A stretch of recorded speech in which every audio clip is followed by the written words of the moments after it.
Uno de mis secretos es estar con Dios a solas, sin que nadie se dé cuenta. Como un amigo que siempre está a mi lado. Cuando estoy jugando, sigo pensando en Dios cada minuto que paso. Le digo a veces, me gusta estar contigo y te quiero mucho.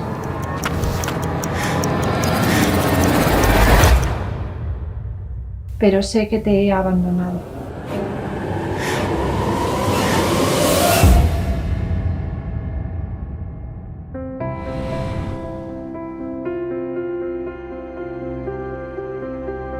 Nací en una familia creyente, católica.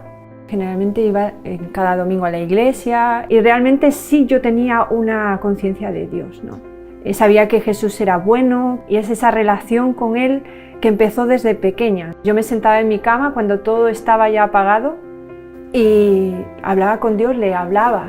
Hola Dios, quiero conocerte. Ya cuando empecé a entrar en la adolescencia, no es que dejara de creer en Dios, sino que lo abandoné. Y empecé realmente a poner mis expectativas en las personas. Todo ese auge de querer vivir a la vida a tu manera, hacer las cosas como tú quieres.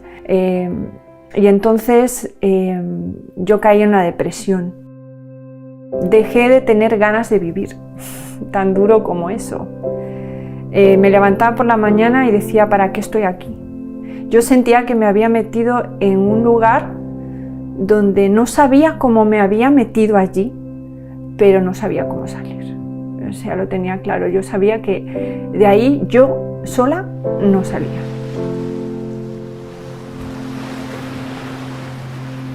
Me acuerdo que me había ido de vacaciones a Cantabria con mis padres y para mis adentros empecé a pensar, ¿cuándo fue la última vez que fui feliz? De paz, de seguridad, de amor. Y empecé a pensar para atrás. El año pasado no, el anterior no. Y empecé a pensar para atrás y cada vez que lo veía me asustaba, ¿no? Porque era cada vez más lejano ese momento. Y yo me vi a mí misma hablando con Jesús. Volví otra vez a pensar en Cristo. Estaba con una amiga que estaba viviendo en Madrid y me dijo, Vero, ¿pero por qué no te vienes a Madrid? ¿Qué tienes que perder? Y en ese momento, en ese barullo de gente, hablé a Dios y le dije, Señor, ¿será que yo me tengo que ir a Madrid? Y en mi interior hubo una sola palabra muy sencilla y pequeñita y me dijo, ve. Y eso hice. Y le pedí a mi padre, le dije, papá, ¿me dejas tu Biblia? Porque sabía que él tenía, ¿no? Aún a pesar de no entender, había algo que estaba pasando dentro de mí.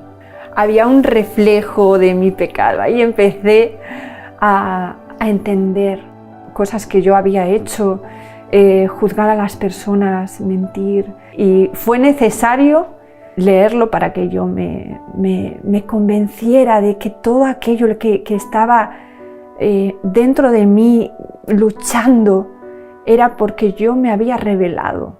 Me compré una libreta para empezar a escribirle, Señor, yo no sé cómo encontrarte.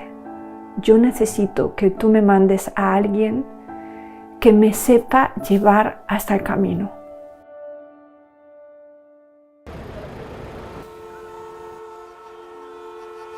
Y salí al centro, pasé por la Puerta del Sol. Lo que recuerdo, lo primero que yo recuerdo es escuchar a alguien cantando. Y la palabra clave para yo pararme fue Jesús. Y luego escuché a una persona y hablaba de pecado y hablaba de juicio y si Dios me juzgaba en ese momento por todas las cosas que yo había hecho, directamente iba para el infierno. Y hablaban de que Él había muerto por mí, de que Él me amaba, de que Él había hecho todo para mí y que si yo me arrepentía, si yo reconocía, ¿no?, todo ese peso de mi pecado y creía en Él, entonces Él me perdonaba. Y en ese momento yo hice una oración sencilla y lo acepté en mi corazón yo sentía un fuego dentro de mí, algo que Dios estaba haciendo. Yo estaba diciendo, Dios mío, estás haciéndolo, ¿no? Estás cambiando algo. Como si el peso que había dentro de mí, que era un peso profundo y imposible de sacar por mí misma, de repente ya no estaba.